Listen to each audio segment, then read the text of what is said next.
Isu kekeliruan jantina bukanlah baru di Malaysia. Di saat pelbagai usaha telah dilakukan, pihak bertanggungjawab masih ramai pondan, transgender dan seumpamanya menjalani kehidupan gelap. Cuma apa yang membezakan sesama mereka, adakah mereka tergolong daripada kalangan yang berusaha berubah ke arah kebaikan atau yang sering mencabar sensitiviti umat Islam dan undang-undang syariah? Drama air mata juga sering dihidangkan segelintir golongan ini demi meraih simpati dan sokongan masyarakat, dan jika gagal memperoleh belas ihsan netizen terhadap perlakuan sumbang mereka, maka mulalah mengugut untuk keluar agama atau murtad sebagai jalan terakhir untuk menutup segala kecaman. Persoalan utama, adakah rungutan atau ugutan pihak-pihak tertentu untuk keluar agama lambang kegagalan pihak institusi agama dalam menyantuni golongan ini? Adakah ugutan keluar agama ini perlu dilayan pihak berwajib atau sudah tiba masanya penguatkuasaan undang-undang mengambil tempat? Jika ya, bagaimana pula dengan undang-undang berkaitan murtad di Malaysia? Benarkah ketidakseragaman undang-undang berkaitan murtad mencetuskan pertikaian hukuman terhadap pesalah murtad yang berbeza mengikut negeri di Malaysia, sekaligus undang-undang murtad dipandang remeh? Semua persoalan ini dijawab selepas ini.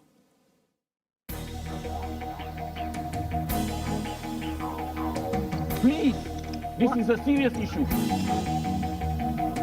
Bukan semua perkara yang dikatakan sebagai naluri itu adalah satu sebab untuk kita mengatakan ia benar.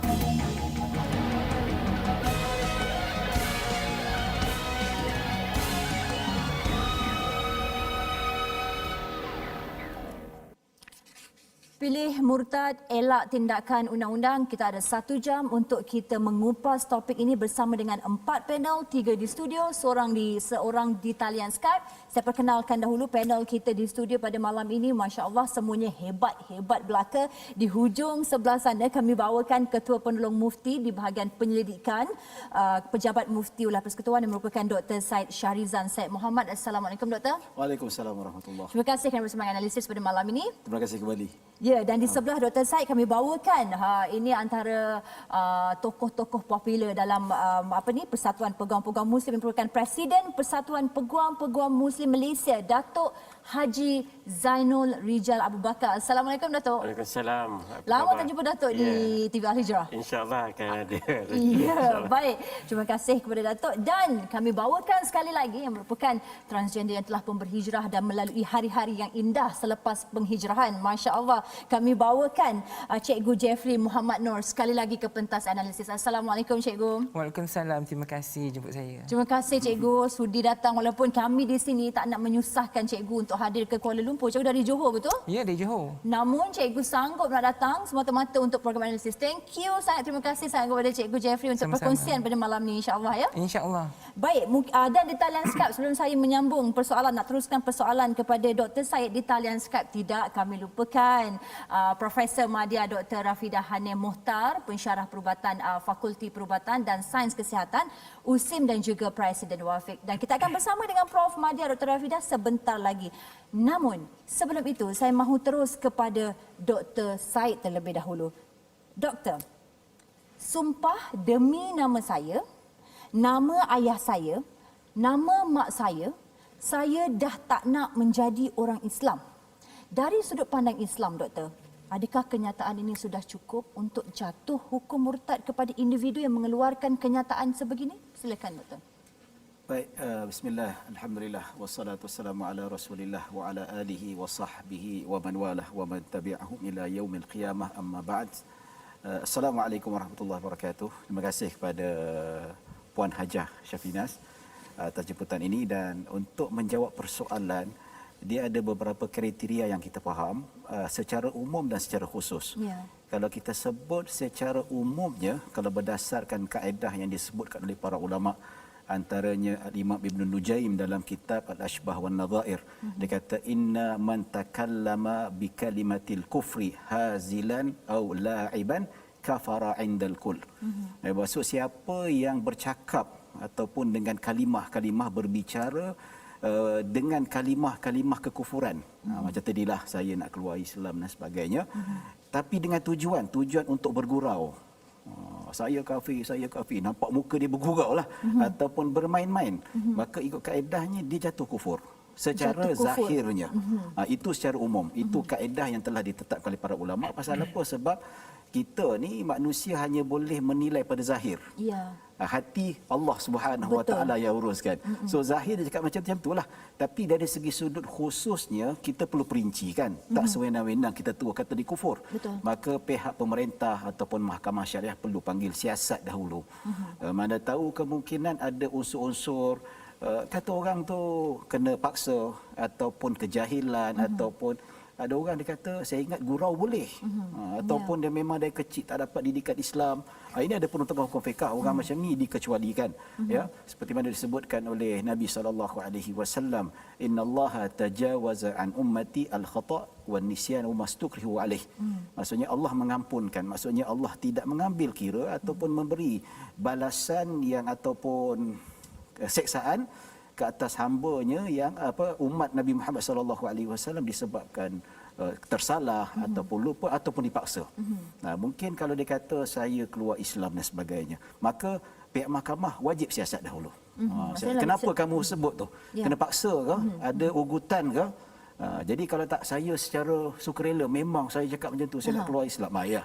Dah disiasat secara puas hati ikut prosedur yang betul, kaedah yang betul, barulah pihak mahkamah ataupun pihak pemerintah yang berautoriti menjatuhkan hukum murtad. Maksudnya dalam situasi sebegini, buat individu yang menyatakan sedemikian, jatuh kufur di sisi zahirnya dah, dia begitu. Pada zahirnya, tapi kita tak boleh nak terus kata dia mungkin ada di sebaliknya. Ia mungkin ada bab kata orang tu ada di sebalik tabir yang kita tak tahu. Baik, Datuk Haji Zainul, adakah ucapan seperti ini boleh didakwa atas kesalahan pengucapan murtad oleh Jabatan Kehakiman Syariah Malaysia? Okey, terima kasih Syafinas. Ya. Bismillahirrahmanirrahim. Assalamualaikum warahmatullahi wabarakatuh. Rakan-rakan doktor dan juga cikgu yang saya hormati. Sebelum kita pergi kepada jawapan yang Syafinas tanya tadi, kita perlu faham dalam sistem perundangan syariah kita, orang nak memeluk agama Islam ada tata caranya. Ya. Bagaimana nak memeluk agama Islam, bersyahadah, memahami apa syahadah itu dan sebagainya. Ya, dan dalam sistem undang-undang syariah kita juga untuk keluar daripada agama Islam juga ada kaedah-kaedah, ada cara-caranya. Ya. Sebelum diisytiharkan bukan lagi beragama Islam, mereka perlu menjalani proses penasihatan akidah ataupun istitabah dan sebagainya. Itu proses-proses yang ada di dalam mahkamah syariah untuk kita untuk orang tersebut lalui. Dia bukan semata-mata dia isytiharkan dia murtad, maka dia telah murtad. Ya, kita perlu ada perakuan ataupun perisytiharan daripada mahkamah. Kerana apa? Kerana kalau kita benarkan siapa nak isytihar dia murtad, dia boleh buat bila-bila masa. Malam ni contohnya penyimpan mohor besar raja-raja isytiharkan esok puasa, ramai isytihar murtad. Ya, sebulan lepas itu nak isytiharkan raya semua masuk Islam balik. Jadi masyarakat akan menjadi satu masyarakat yang keliru, yang tidak tersusun dan sistematik. Sebab itulah perlu ada sistemnya, ada proses-proses yang perlu dipatuhi supaya masyarakat akan menjadi lebih teratur dan diberi peluang kepada orang yang nak keluar daripada agama Islam itu untuk menjalani proses penasihatan akidah agar dia bertaubat dan balik ke pangkal jalan. Yep. Kita juga telah melatih pegawai-pegawai penasihatan akidah untuk dalam skill-skill kemahiran-kemahiran mediasi, bagaimana nak memujuk, bukan nak menghukum dan sebagainya. Itu semua telah pun kita lakukan kepada pegawai-pegawai penasihatan akidah. Yeah. Jadi berbalik kepada soalan tadi, kalau seorang itu mengaku dia keluar daripada agama Islam semata-mata untuk mengelak daripada sebarang tindakan oleh pihak berkuasa agama, mahkamah syariah dan sebagainya, sebenarnya ia juga merupakan satu lagi kesalahan di bawah Seksyen 5 Enakmen Jenayah Syariah Negeri Selangor. Ya, Seksyen 5 Enakmen Jenayah Syariah Negeri Selangor mengatakan bahawa sekiranya seseorang itu mengaku dia keluar daripada agama Islam semata-mata untuk mengelak daripada sebarang tindakan, maka mereka, orang tersebut telah melakukan suatu kesalahan yang boleh dihukum maksimumnya 3 tahun penjara atau RM5,000 denda atau kedua-duanya sekali. Kerana kita melihat sebenarnya untuk mengaku keluar isu murtad ini adalah isu yang sangat berat. Ya, bukan isu yang remeh-temeh yang senang-senang. Boleh isytihar sebegitu macam saya katakan tadilah. Kalau diberikan bila-bila masa kita nak ikut sukati kita, punah masyarakat itu akan tidak teratur. Jadi sebenarnya kalau tindakan sebegitu bukan saja yang asal tadi dia akan diambil tindakan, tetapi ia melakukan kesalahan yang kedua pula. Ya, maksudnya pengucapan sebegitu jatuh di bawah jenayah syariah. Ya, betul. Baik, kepada Cikgu Jeffrey, bagaimana Cikgu melihat ucapan-ucapan sebegini sewaktu Cikgu dalam dunia sebelum ini, kan, dunia transgender sebelum ini, dan bila Cikgu melihat situasi ini, apakah pandangan pertama Cikgu? Pada pandangan saya, situasi ini tidak pelik sebenarnya. Ya, sebab bila kita duduk dalam dunia pondan sebenarnya, hukum mahkamah syariah atau jabatan syariah adalah satu jabatan yang paling kita tak suka. Kerana dalam undang-undangnya itu banyak mencegah kita daripada melakukan maksiat. Jadi kekangan maksiat yang kita tak boleh lakukan ini, yang ini menjadikan kita sangat sakit hati dengan Jabatan Agama Islam. Itu sebablah saya sendiri juga telah pernah kena tangkap dengan jabatan sebanyak 3 kali. 3 kali? 3 kali dan pernah juga satu ketika terlintas kalau aku murtad bagus. Maksudnya perasaan itu memang ada dalam... Ya. Jadi saya tak, dan saya dah ulang-ulang kali cakap, saya tak berminat untuk tinggal di Malaysia. Saya berminat tinggal di Europe kerana di sana bebas untuk kita hidup sebagai dunia LGBT itulah. That's why Malaysia adalah bukan dunia LGBT pada saya. Itu sebablah ingin murtad itu perkara biasa. Di dalam setiap transgender lah. Dan transgender. Sebab kalau kita dalam dunia Islam, kita tak bebas untuk melakukan apa yang kita nak sebenarnya. So ini memang menjadi masalah besar kepada transgender seperti saya dahululah. Dan Cikgu Jeffrey tak terkejutlah dengan kenyataan-kenyataan sebegitu daripada rakan-rakan transgender sekarang? Memang tidak terkejut ya. Dan perkara itu perkara biasa sebenarnya. Sebelum itu saya menanyakan kepada Dato' Haji Zainul, seseorang Islam tidak boleh keluar daripada agama Islam atau disifatkan telah meninggalkan agama Islam sebagai agamanya, melainkan jika dan sehingga dia telah memperoleh satu perisytiharan daripada Mahkamah Tinggi Syariah. Itu yang dikatakan oleh Dato' sebentar tadi. Yang ia memerlukan satu proses yang panjang, permohonan ke Mahkamah Tinggi Syariah. Kemudian hakim akan mendedahkan alasan daripada pemohon untuk keluar dari agama Islam. Kemudian diberikan tempoh 90 hari untuk menjalani sesi runding dan bimbingan untuk bertaubat. Maka Dato', saya bertanyakan, jika permohonan ini berjaya, apakah yang dinilai oleh Mahkamah Tinggi Syariah bagi mengisytiharkan seseorang itu telah keluar Islam? Sebenarnya kuasa Mahkamah Syariah di dalam isu ini adalah untuk mengisytiharkan seorang itu bukan lagi beragama Islam. Ya, jadi bukan murtad per se. Ya. Sebagai contoh, orang tersebut telah seorang Islam yang daripada lahirnya dia tak tinggal dengan keluarga Islam. Dia tinggal dengan keluarga yang bukan Islam, diberikan secara anak angkat ataupun keluarga mu'allaf dan sebagainya. Dia dibesarkan dan dia tidak beragama Islam. Dia tidak pernah beriman kepada Allah Subhanahu Wa Taala. Jadi kalau begini, Mahkamah Syariah akan memberi ruang kepada mereka ini untuk diisytiharkan bukan lagi beragama Islam. Begitu juga dalam konteks orang mu'allaf yang memeluk agama Islam tetapi dia sebenarnya tidak mengamalkan agama Islam. Pemelukan Islam itu pun satu persoalan yang besar. Sama ada betul ataupun tidak dia memeluk agama Islam. Kenapa dia memeluk agama Islam? Adakah dia ditipu, dipaksa dan sebagainya? Perkara-perkara tersebut akan diperincikan oleh mahkamah. Jadi banyak faktor-faktor dan budi itu adalah budi bicara daripada mahkamah untuk menentukan seseorang itu masih lagi beragama Islam ataupun tidak. Tetapi proses itu perlu dilalui. Memang proses itu panjang dari segi penasihatan dan sebagainya, kerana dalam Islam itu bukanlah satu perkara yang mudah. Bukan perkara yang kita petik jari boleh keluar daripada agama Islam, ataupun kita nak tukar baju ikut sukati kita. Hari ini pakai baju itu, esok pakai baju yang lain. Bukan. Sebab itu proses itu ada. Proses itu juga sebenarnya memberi ruang dan peluang kepada orang yang memohon tersebut untuk memikir semula adakah tindakannya untuk diisytiharkan sebagai bukan lagi beragama Islam itu betul ataupun tidak. Ya, sebagaimana saya katakan tadi, kita telah pun melatih pegawai-pegawai penasihatan akidah ini dengan latihan-latihan, dengan kemahiran-kemahiran tertentu, bagaimana memujuk dan sebagainya.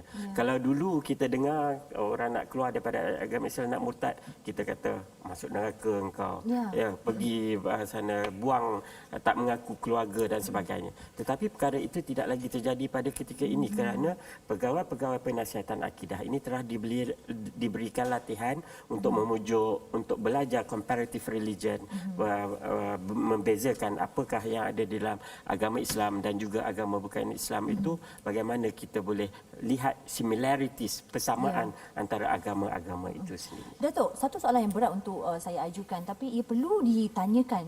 Adakah negara kita yang meletakkan Islam sebagai agama negara ini sedang mencatatkan peningkatan kes murtad?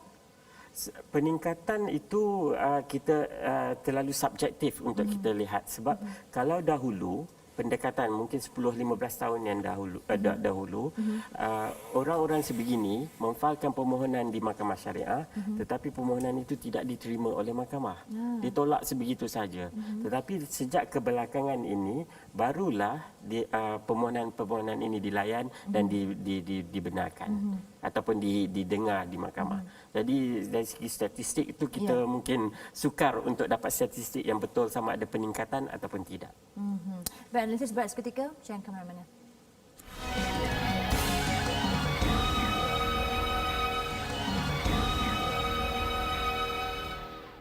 Alhamdulillah, kembali analisis Dr. Said. Bagaimana doktor melihat peranan yang dimainkan pihak berkuasa agama dalam isu ini? Ini kerana pihak berkuasa sering dinasihatkan untuk tidak menghukum, sebaliknya menasihati, membina semangat dan memberi petunjuk serta dorongan buat golongan begini untuk kembali normal. Dari sudut pandang doktor sendiri, adakah penguat kuasa kita terlalu tegas sehingga dilihat seperti lebih banyak menghukum berbanding membimbing atau bagaimana? Baik, terima kasih. Soalan ni kalau kita nak kata kekasaran ke ataupun tindakan tegas, dia bukan isu transgender saja.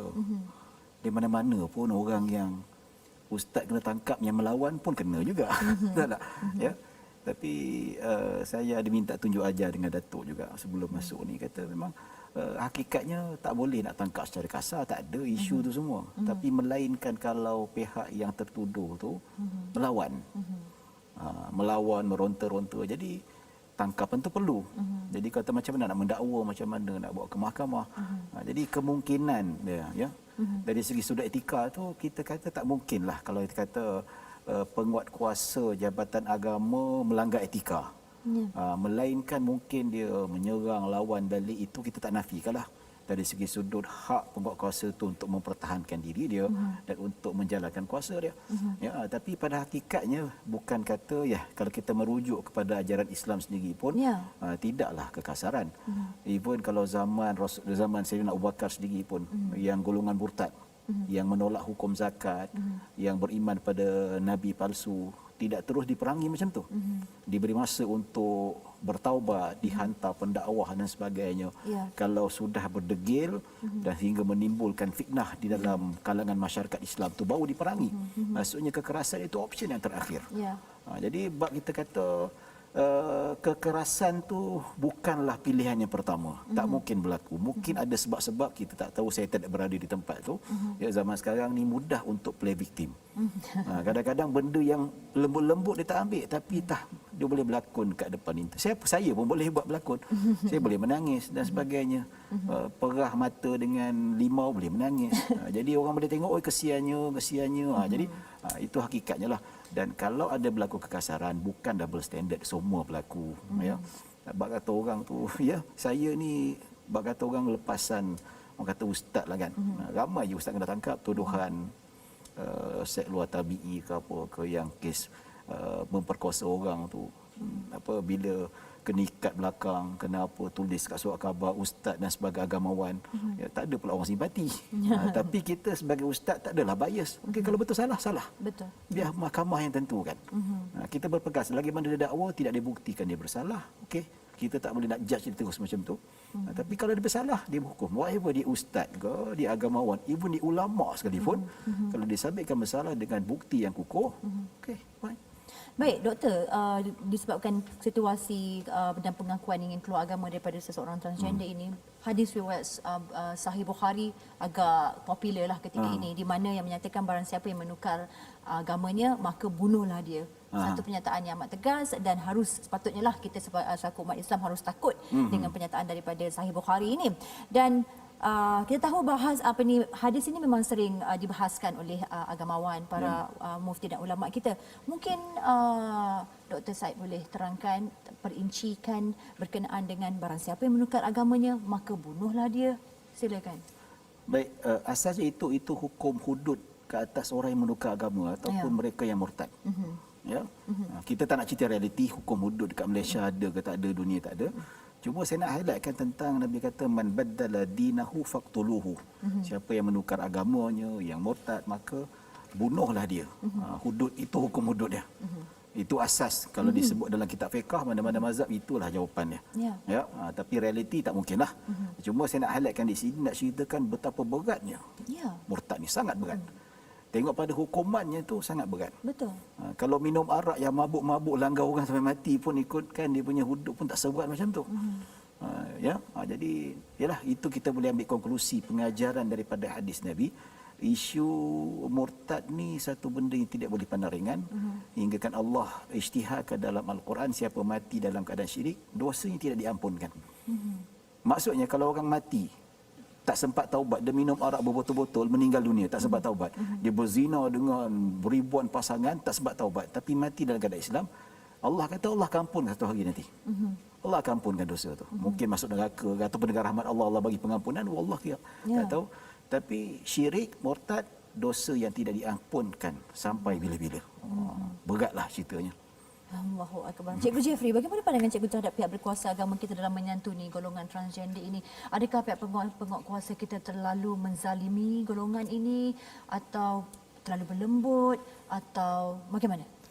Kalau untuk hari ini punya Jabatan Agama, kalau pada saya memang terlalu lembut, ya. Terlalu lembut dan memang tak berkesan sebenarnya. Ya, dalam menangani tidak berkesan. Ya, LGBT itu sendiri, ya. Apa yang kita nampak LGBT di media sosial terutamanya semakin lebih hebat daripada zaman dulu, ya. Dan mereka beraksi lucah, ya, dengan pasangan LGBT mereka tanpa segan-selu. Dan ini tidak ada tindakan daripada Jabatan Agama Islam sendiri. Dan ini menjadi ikutan pada generasi baru. Dan ianya sudah menjadi satu kudis dalam masyarakat. Dan kita tak tahu macam mana Jabatan Agama nak menanganinya, ya. Sebab dah terlalu ramai, ya. Dan ianya sudah menjadi satu kebiasaan. Dan ramai juga golongan yang bukan LGBT hari ini sudah menyokong mereka. Ya, sudah menyokong mereka. Jadi kita tak nampak macam mana mau menangani masalah itu, ya. Dan kita sendiri, kalau dahulu beza. Dahulu bila sebut Jabatan Agama je kita dah fobia. Sebut je, nampak van putih je dah takut dah. Hari ni van putih lalu ke apa lalu ke semua tak takut. Malah dia lebih expose lagi. Dan mereka dengan media sosial itu mereka dapat mengembangkan ideologi mereka. Dan mereka dapat merekrut generasi baru LGBT lebih pantas dan lebih upgrade orang kata, ya. Lebih upgrade lagi. Dan ia memang sangat-sangat luar biasa sebenarnya. Datuk, mungkin Datuk boleh memberi pandangan hasil daripada reaksi daripada Cikgu Jeffrey ni daripada sudut penguasaan undang-undang kita, mengapa begini sekali? Ya, sebenarnya penguatkuasaan undang-undang tu dari dulu sampai sekarang ni undang-undang tu sama. Ya, tetapi mungkinlah disebabkan pada hari ini kita lihat apa tindakan yang dibuat oleh agensi-agensi agama, sama ada penguatkuasa agama, pendakwaan syar'i, mahkamah syariah, majlis agama, mana agensi-agensi agama yang tidak pernah ditomah dengan macam-macam. Kan? Jadi pegawai penguatkuasa agama kita pun adalah manusia. Apabila dia melakukan sesuatu, dikatakan sebegini, moral dia pun saya rasa agak jatuh juga. Betul. Begitu juga dengan latihan yang diterima, resources, sumber manusia yang ada, semuanya terhad. Ya. Jadi kita perlu, oleh kerana lebih banyak orang yang terlibat di dalam perkara-perkara sebegini, kita perlu melihat kepada penguatkuasaan ataupun mematabatkan agensi agama ini commensurate dengan apa yang berlaku. Jadi kalau kita katalah kita ada dalam satu bulan 1000 jenis kesalahan dilakukan. Jadi bagaimana kalau ada 122 orang penguatkuasa agama nak menangani 1000 jenis kesalahan ini? Jadi berbanding dengan dulu mungkin ada dalam 100 sahaja. Jadi itu juga perlu kita lihat daripada aspek penguatkuasa agama dan juga jabatan agama perlu melihat mengambil tindakan yang drastik untuk menangani dan memperbaiki isu ini supaya apa yang dikatakan terlalu lembut dan sebagainya itu tidak akan berterusan. Tindakan yang tegas, apabila perlu tindakan yang tegas, tindakan yang tegas perlu diambil. Apabila penguatkuasa perlu berdakwah dengan lemah lembut, dengan hikmah dan sebagainya, kita ada orang yang membuat perkara-perkara tersebut, berdakwah dengan penuh hikmah dan sebagainya. Jadi kesemua ini sebenarnya complementing each other. Dari sudut pendidikan, dari sudut dakwah, dari segi penguatkuasaan undang-undang, semuanya perlu diperkasakan supaya kita dapat satu complete system yang akan menangani apa yang kita katakan amar makruf nahi mungkar itu sendiri. Secara ringkas, Dr. Said, bagaimana pada zaman Nabi menyantuni golongan transgender ini dengan berkesan sekali? Baik, secara umumnya kalau kita kata dakwah tu berhikmah lah. Tak kira lah sama ada dengan nak mengajak kepada hidayah Islam, ya, ud'uhum ila sabili rabbika bil hikmati wal mau'izatil hasanah. Itu jelas maksudnya dakwah mereka dengan hikmah. So kalau ikutkan itu yang disuruh oleh Allah dan itu diajar oleh Nabi, maka kalau kita ikut, maksudnya secara spesifik kita tak berapa nampak jelas lah. Cuma kita boleh aplikasi kaedah umum yang diajar oleh Islam bahawa berdakwah kita nak ajak kepada kebaikan ni perlu dengan kesantunan lah, dengan hikmah. Cuma ada kisah bagaimana Nabi SAW ya, dia pernah memisahkan golongan-golongan yang mukhannath. Mukhannath ni dia bukan khunsa. Khunsa ni dia ada dua kemaluan. Ada khunsa muskil atau ghair muskil yang dapat di trace gender dia, walaupun ada kemaluan kita tahu dia lelaki perempuan, tapi nak ni mukhannath yang ya, dia berbuat-buat ataupun dia memang fizikalnya, dia punya apa semua memang kelelakian tu nampak, tapi dia memang bersikap seperti perempuan. Jadi memang ada Nabi SAW asingkan, tak kasih dia campur. Pasal apa? Sebab benda ni kalau kita lihat hikmah perbuatan Nabi ini dibahaskan oleh para ulama, sebab perbuatan mukhannath ni dia boleh memberi efek ataupun memberi pengaruh pada orang lain. Diasingkan daripada masyarakat. Daripada masyarakat. Kita tak nafikanlah tarbiyah tu berdasarkan kaedah umum, bagaimana Nabi berdakwah kita tak nafikan. Tapi ada kaedah yang mana tidak cukup dengan hanya berhikmah saja, tapi kena ada tindakan yang selanjutnya. Sebab tu saya yakin pihak JAIS panggil tu sebenarnya nak panggilkan untuk kursus kaunseling, pendidikan dan sebagainya. Menyantunilah sebenarnya. Baik. Datuk, kumpulan bekas penjawat awam kanan G25 mengkritik undang-undang murtad, mengatakan keputusan seorang Islam untuk agamanya itu antara individu itu dengan Tuhan. Kumpulan itu juga menyelar undang-undang negeri menghukum murtad sama ada dengan denda, pemenjaraan atau pemulihan, tidak konsisten dengan perlembagaan persekutuan yang menjamin kebebasan beragama. Komen Datuk bagaimana? Kalau kita bercakap tentang perlembagaan persekutuan, kebebasan beragama, kita kena lihat apa yang diperuntukkan di dalam Perlembagaan Persekutuan itu. Ya, Perlembagaan Persekutuan perkara 11 memberikan memperuntukkan setiap orang itu bebas menganut dan mengamalkan agamanya. Ya. Tertakluk kepada agama-agama lain, mengembangkan, ada syarat-syarat. Bebas menganut dan mengamalkan agamanya. Nya tu refer kepada orang tersebut. Jadi bila saya seorang Islam, saya bebas menganut dan mengamal agama Islam saya. Ya, betul. Jadi bagaimana agama Islam melihat kepada faktor pemelukan Islam dan juga keluar daripada agama Islam itu. Bagaimana awal tadi saya katakan, ada sistemnya, ada kaedahnya, ada penasihatan akidah, ada istitabah dan sebagainya. Jadi perlu diikuti sistem itu. Kalau nak masuk pun ada sistem, nak keluar pun perlu mengikut sistem itu sendiri. Ia sebenarnya dijamin oleh perlembagaan itu sendiri. Sebab perlembagaan tidak mengatakan bebas bertukar-tukar agama. Tak ada. Ataupun freedom of religion, freedom from religion, tak ada. Sekarang ni ada gerakan-gerakan yang mahu bebas dari sebarang agama. Itu sebenarnya tidak dijamin oleh perlembagaan. Perlembagaan kata bebas menganut dan mengamalkan agamanya. Nya tu refer kepada agama kita. Ya. Jadi kalau orang Kristian bebas menganut dan mengamal agama Kristian. Orang Islam begitu juga. Jadi sistem dalam Islam itu sudah sebegitu. Kita perlu memantapkan sistem itu untuk menjalankan apa yang dikatakan di dalam perkara 11 juga mengatakan tiap-tiap kumpulan agama berhak menentukan urus tadbir agamanya sendiri. Ya. Jadi pemahaman berdasarkan penerangan Datuk sebentar tadi, bagaimana pula dengan pemahaman G25 ni juga yang mengatakan perkara 11/1 memberi jaminan kepada semua orang di Malaysia, bukan hanya warga negara atau bukan Islam, 3 hak yang berbeza, iaitu hak menganut, mengamalkan dan menyebarkan agamanya. Tidak ada asas yang dibenarkan perlembagaan untuk melarang penganutan agama seseorang. Adakah G25 yang menyalah tafsir perlembagaan ini atau bagaimana? Saya sejak daripada belajar sampai bekerja sebagai peguam, saya telah membaca keseluruhan 183 peruntukan dalam perlembagaan. Ya. Saya tak nampak apa yang dikatakan oleh G25 tersebut. Apa yang saya katakan tadi, perkara 11 itu mengatakan seorang itu bebas menganut dan mengamalkan agamanya. Itu yang ada terzahir dalam peruntukan di dalam perkara 11. Jadi kenapa kita nak import interpretasi lain yang tidak ada dalam perlembagaan? Saya bagi contoh yang lain. Dulu ramai orang kata Islam adalah agama rasmi kepada Malaysia. Ya?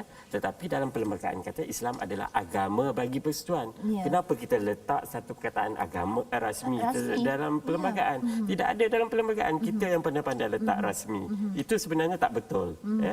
Baik, ada salah tafsiran di situ. Ya, betul. Baik, analisis berat seketika. Jangan ke mana. Saya bertanyakan kepada Dr. Syed berkenaan tiada paksaan dalam beragama selepas ini.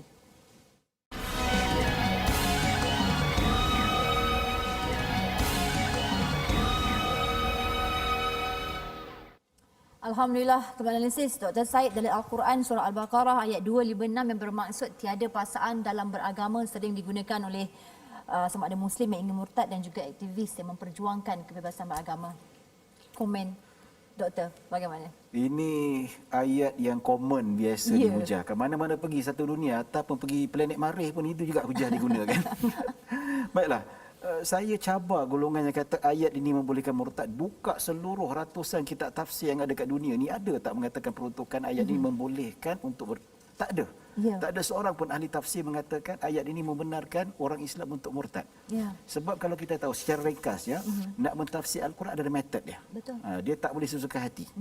Saya pernah jumpa seorang peguam tak pada tu Peguam ni saya berdepan dengan dia liberal, dia kata dia tafsir Al-Quran suka hati je. Kata okey, saya ni ustaz, boleh tak saya baca buku common law, saya terjemah sendiri. Tak boleh, you kan pengamal undang-undang. Tapi baca buku law kena orang lawyer boleh baca. Tapi you baca Al-Quran, you boleh suka hati tak merujuk pada ahli tafsir.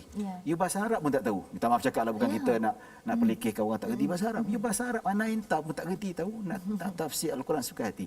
Sedangkan ada metod ayat tu sebenarnya kalau kita lihat ada sebab turun ayat dia. Ada beberapa sebab yang turun. Salah satunya ada seorang lelaki Ansar, dia dulu sebelum ni dia masuk agama Kristian. Dia kata agama Kristian ni agama samawi apa semua. Dia masuk. Bila datang Islam, dia masuk Islam. Isteri dia masuk Islam, anak-anak ada 2 orang anak lelaki bujang dia tak nak masuk Islam, dia kekal dengan agama bukan Islam tu. So dia sayanglah, dia nak paksa, kata Rasulullah, aku nak paksa anak aku masuk Islam. Kalau dia tak nak paksa, aku nak pukul dia, aku nak bunuh dia. Maka turun ayat Al-Quran, Allah kata la ikraha fid din. Maksud ayat ini, bukalah mana-mana ahli tafsir pun kata ayat ini katanya tak boleh paksa orang non-Muslim masuk Islam. Ya. Kalau kita tengok sejarah pembukaan kota-kota di seluruh dunia Islam, tak ada sejarah pun mana-mana khalifah yang buka kota yang asal non Muslim, tak ada paksaan pun masuk Islam. Itu implementasi ayat yang sebenar. Tak ada kaitan membenarkan orang Islam untuk murtad. Sama sekali tidak. Ini maksudnya tafsiran mengikut hawa nafsu. Ya, jika tadi perlembagaan ditafsir secara itu dan kini Al-Quran pula Al-Quran ditafsir. Masya-Allah. Baik, terima kasih Ustaz, Doktor. Dan di talian Skype sebenarnya kita bersama dengan Profesor Madya Dr. Rafidah Hanif Muhtar, merupakan pensyarah perubatan Fakulti Perubatan dan Sains Kesihatan USIM dan Presiden Wafiq. Assalamualaikum Prof. Waalaikumsalam warahmatullahi wabarakatuh. Prof, saya terus kepada soalan sebab tak punya banyak masa.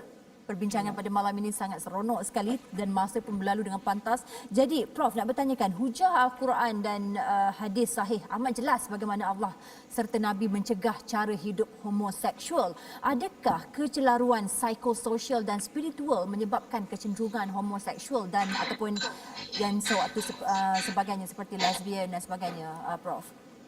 Okey, terima kasih ya. Sebenarnya perdebatan tentang adakah homoseksual, lesbianism, transgender ni nurture ataupun nature. Maknanya adakah dia persekitaran ataupun mereka dilahirkan begitu telah banyak dibincangkan ya. Tetapi suka saya memetik sebenarnya kajian dah terlalu banyak di barat yang mereka juga melihat daripada trajektori biologi, psikologi, sosial dan religious ataupun spiritual. Dan sebenarnya kajian barat tidak menjumpai sebarang biological explanation bahawa ada perbezaan antara homoseksual dan juga heteroseksual umpamanya. Maksudnya dulu mereka pernah cuba untuk membuktikan ada perbezaan daripada berat otak, ada perbezaan daripada panjang tulang, ada perbezaan daripada segi paras hormon. Kita tidak jumpa perkara tersebut melainkan ia sesuatu yang merupakan lebih kepada pengalaman diri ataupun masalah kejiwaan bergelut dengan polemik diri yang kita perlu tangani secara ajarnya. Begitu juga satu kajian yang melihat kepada remaja yang mula-mula dia merasakan dia ada ketertarikan sesama jenis. Kajian yang panjang, longitudinal study yang follow up remaja ni menunjukkan bahawa 80% daripada remaja ni apabila mereka semakin dewasa, mereka sudah tidak ada lagi rasa ketertarikan sebegitu. Jadi ini sebenarnya memberi satu indikasi kepada ibu bapa, kalau ada anak-anak yang berperasaan begini, ia sebenarnya boleh lagi dibimbing, boleh lagi dipandu dan mungkin dia ada masalah lain yang menyebabkan dia merasakan buat sementara waktu ada ketertarikan sesama jantina tersebut. Begitu juga dalam kajian mengatakan mereka yang terlibat dalam homoseksualiti, lesbianism dan sebagainya mempunyai 2 hingga 3 kali ganda lebih sejarah pernah didera berbanding dengan mereka yang tidak di dalam golongan ini. Dan ini kajian yang saya lihat bukan saja di luar daripada Malaysia, di dalam Malaysia, bahkan kajian yang saya lakukan sendiri bersama penyelidik USIM ketika kita menemu ramah sekumpulan transgenders ya, kita melihat ada banyak faktor kekeluargaan seperti kita panggil parental rejection. Dia mak ayah nakkan anak perempuan tapi dapat anak lelaki dan kemudian mereka cuba membesarkan sebagai anak perempuan. Kemudian juga faktor yang saya katakan tadi, suka berpakaian silang jantina ya, mereka yang lembut ataupun effeminate. Baik, Dr. Rafidah, seakan menjadi trend buat golongan ini apabila aktiviti seperti menginfak, tahlil, sedekah mereka buat anak-anak tahfiz dipertontonkan kepada umum bagi menghalalkan perbuatan mempromosi dosa mereka di sosial media. Bagaimana doktor melihat perkara ini? Seakan mencampur adukkan antara dosa dan pahala, Doktor, Prof?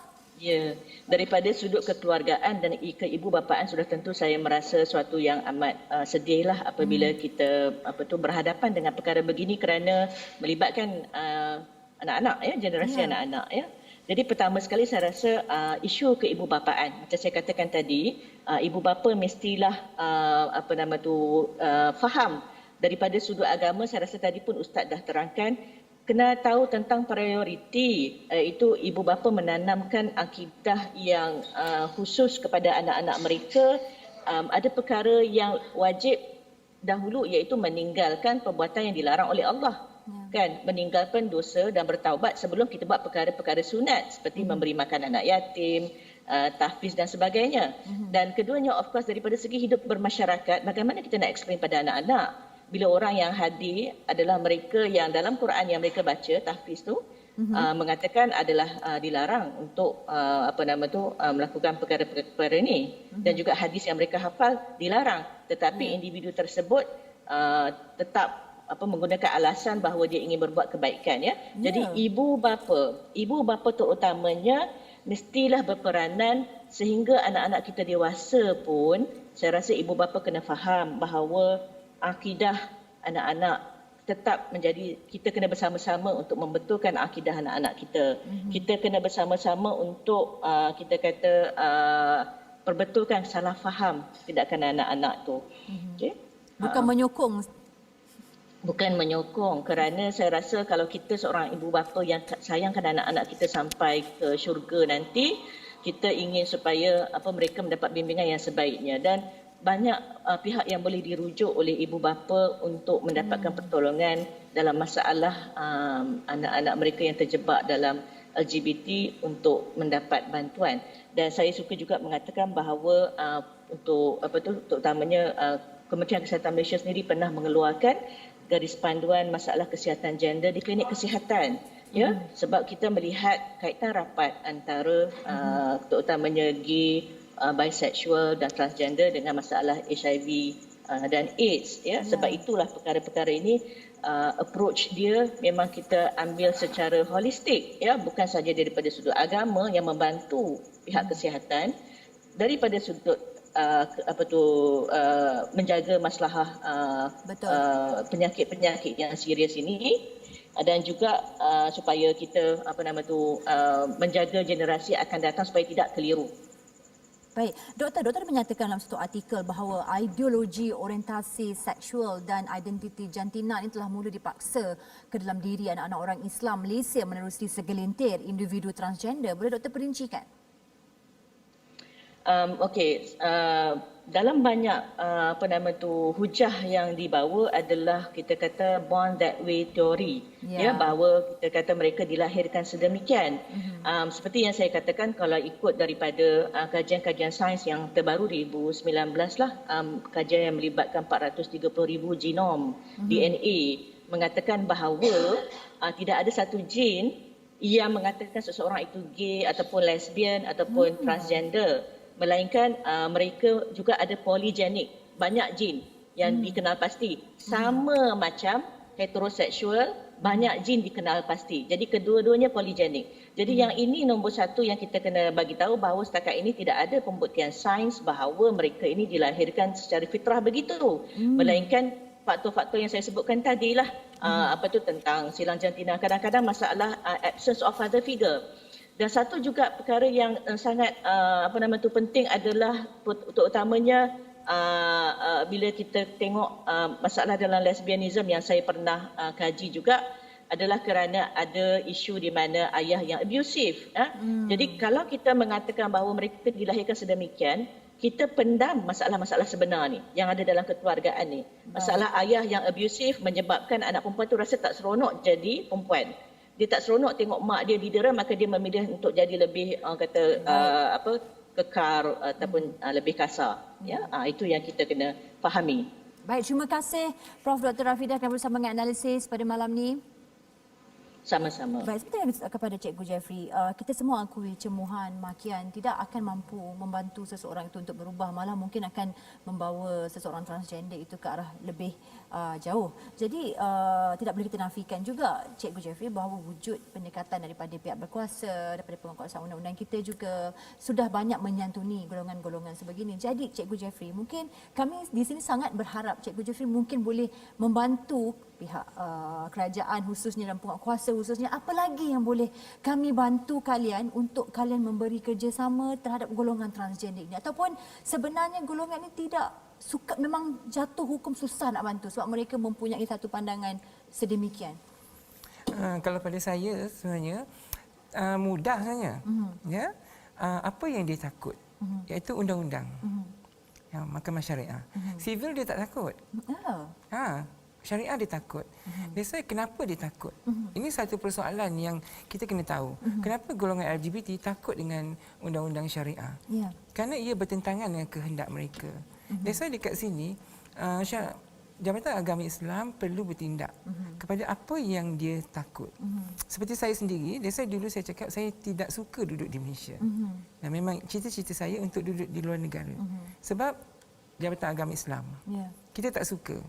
Ya, that's why dekat sini kita lihat bahawa Jabatan Agama Islam memainkan peranan sangat penting dalam membangunkan ummah LGBT itu sendiri. Sekiranya ianya longgar, golongan LGBT ini dia sudah boleh melebarkan aktiviti mereka dan tidak lagi sukar untuk disantuni. Hanya dengan penguatkuasaan undang-undang? Ya, penguatkuasaan undang-undang memang sangat penting.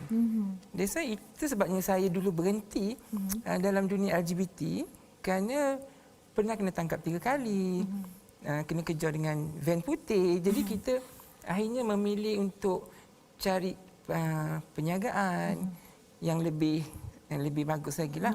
Berbanding kalau dulu kita maknanya kita berkumpul golongan LGBT ya. Kerana penguatkuasaan tadi. Lagi kuat penguatkuasaan itu, golongan ini akan lebih sukar lagi dan lebih takut lagi untuk melebarkan aktiviti mereka. Maksudnya menyantuni ini kurang berkesan? Menyantuni itu dia perlu, namun ia perlu, tetapi yang paling mereka takut adalah undang-undang tu. That's why undang-undang itu dibina untuk kita patuhi. Ya? Macam lampu merah lah. Kan? Kalau tidak dikuatkuasakan, orang akan langgar sekali, lepas langgar lagi. That's why dia perlu dikuatkuasakan. Undang-undang Mahkamah Syariah? Ya, Mahkamah Syariah. Kesimpulan itu yang penting perbincangan sekali. kita selepas ini. Masya Allah.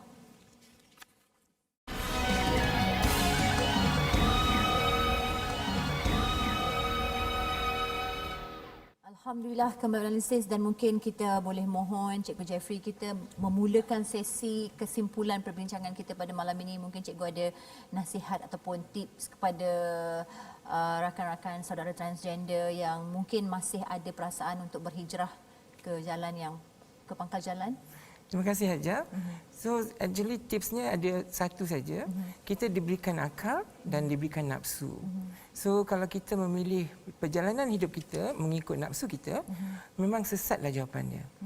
That's why kalau kita mengikut akal yang waras, insya-Allah selamatlah kita dunia dan akhirat. So bagi golongan transgender di luar sana, saya harap mereka dapat menggunakan akal yang waras berdasarkan apakah agama yang kita anuti. InsyaAllah kita selamat di dunia dan selamat di akhirat, termasuk tidak merosakkan diri kita dan juga orang lain. Merosakkan diri itu. Ya, betul. Baik, terima kasih Cikgu Jeffrey sekali Sama-sama, lagi Hajar. sudi hadir ke pentas analisis. Mungkin Dr. Said boleh menyimpulkan dari sudut pandang agama, daripada sudut JAKIM, daripada sudut Malaysia sebagai sebuah agama negara namun sedang mendepani krisis ini. Ya, terima kasih Hajar. Cuma nasihat saya kepada mana-mana, tak kira siapalah, yang mungkin ialah bergelut dengan konflik gender, apa-apa kehidupan liberal kata. Saya kata bab akidah ni jangan main-main. Sayangi akidah kita. Saya ingat masa saya kecil dulu, saya main balik lambat maghrib, kena rotan dengan bapak saya zaman dulu. Memang saya nakal pun. Nasib baik bapak hantar sekolah agama, kalau tidak saya jadi jin. Kan? Tapi kena pukul, kata benci bapak, nak keluar, nak lari rumah. Ya. Yalah, perasaan tu ada kan.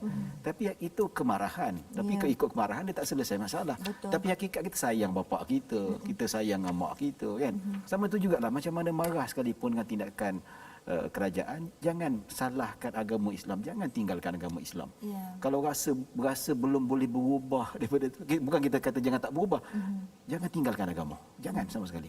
Mungkin perlukan masa untuk berubah kembali pada fitrah, ambil masa. Dan bagi kerjasama pada pihak berkuasa. Pihak berkuasa bukan nak bunuh anda, bukan nak seksa, tak ada. Tapi nak bagi bimbingan. Nak kembali pada fitrah, kembali pada asal. Ada cara, kalau kena cara insya-Allah akan kembali balik. Macam Cikgu Jeffrey ni, saya sangat kagum lah. Alhamdulillah Allah bagi hidayah ini satu nikmat yang sangat besar.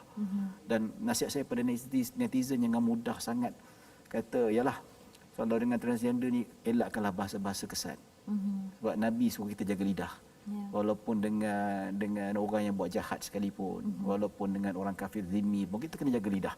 Dan begitu juga dalam bab nak komen-komen tentang kerajaan punya peranan ke, nak komen belajar dululah. Ini main hentam saja. Semua dia salah. Datuk Zainuddin jadi bantai selama dia je, padahal Datuk tak ada salah apa-apa pun. Tanyalah dulu entiti kuasa macam mana, peruntukan kuasa semua dia hentam. Jabatan Pertanian pun dia hentam juga. Buat macam ni ya. Terima kasih. Studilah dia. Ya, betul. Baik, terima kasih kepada Dr. Said. Datuk, daripada sudut peruntukan undang-undang sedia ada, sejauh mana Datuk merasakan ini adalah peruntukan yang terbaik ataupun perlu ada penambahbaikan? Ya, yang pertama bagi menangani isu-isu sebegini, hikmah dan dakwah itu sangat penting. Ya. Tetapi hikmah dan dakwah itu ada batasan-batasannya. Apabila seseorang itu telah mencabar undang-undang, melakukan kesalahan, maka undang-undang perlu mengambil tempat di dalam perkara ini. Ya, jadi pelaksanaan undang-undang macam Cikgu Jeffrey katakan tadi perlu dilakukan sekiranya terdapat kesalahan untuk menjadi deterrent, untuk menjadi penghalang kepada orang itu sendiri dan juga orang lain melakukan kesalahan yang sama. Jadi soalan tadi tanya sama ada undang-undang sekarang ini telah cukup ataupun tidak. Sebenarnya undang-undang kita sekarang ini adalah undang-undang yang kalau di Selangor tahun 1995, ia undang-undang sifatnya perlu dikaji dalam tempoh-tempoh yang tertentu untuk ditambah baik, untuk disesuaikan dengan zaman dan wakil sesuatu tempat dan masa itu. Jadi undang-undang perlu dikaji. Cuma masalah kita pada ketika ini ialah undang-undang syariah ini adalah bersifat negeri yang mana ada limitasi-limitasinya, dan dari sudut jenayah juga ia dikawal oleh satu undang-undang persekutuan yang dinamakan Akta 355. Selagi Akta 355 itu tidak boleh memperuntukkan undang-undang hukuman yang lebih tinggi lagi, maka cukup hanyalah hukuman yang boleh diberikan 3 tahun penjara, RM5,000 denda dan 6 kali sebatan. Dan ia berbalik itu kepada sahaja. Akta 355. Ya. Ia perlu di situ. Kita akan bawa perbincangan Akta 355 ini di episod analisis Itu 1 jam lagi. Betul. Terima kasih Datuk, terima kasih Doktor, dan Sama-sama. terima kasih Cikgu Jeffrey atas pencerahan dan kupasan yang tuntas. Masya Allah, alhamdulillah banyak ilmu saya dapat pada malam ini, dan perlu kepada sahabat ataupun saudara transgender memahami mengapa penguatkuasa netizen, kami media bersungguh-sungguh bersuara tentang isu ini. Tidak lain hanyalah kebimbangan melihat generasi muda yang semakin dinormalisasikan dengan perbuatan kontroversi transgender yang dilihat semakin tiada malu serta tanpa takut terhadap hukum Allah. Wahai saudara Islam kami yang sedang diuji, ingatlah perlakuan anda sedang memberi kesan buruk terhadap umat Islam di negara ini. Ia sama sekali tidak normal, ia menyalahi agama dan ia bakal membuka pintu-pintu keburukan yang lain. Maka carilah pertolongan, benarkanlah kami membantu kalian, dan akhir sekali, keluar agama bukanlah penyelesaian. Mungkin ia ungkapan klise, namun kembali ke sisi pencipta yang maha pemurah dan maha pengasih adalah talian hayat yang terbaik buat setiap umat Islam yang sedang diuji. Kami di sini doakan kalian kuat, dilembutkan hati serta diberikan petunjuk Allah dan kembali ke pangkal jalan dengan apa cara sekalipun. Amin, amin insya-Allah. Itu sekian analisis minggu ini. Saya Fina Sinus. Assalamualaikum warahmatullahi wabarakatuh.